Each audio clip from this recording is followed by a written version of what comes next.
أعوذ بالله من الشيطان الرجيم.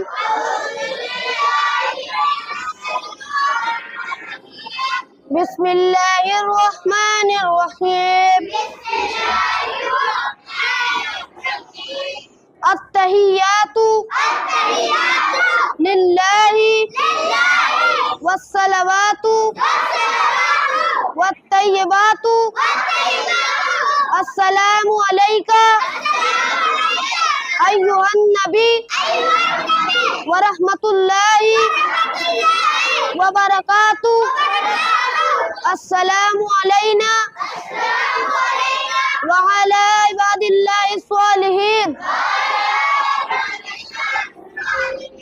أشهد أن لا إله إلا الله وأشهد أن محمدا عبده ورسوله.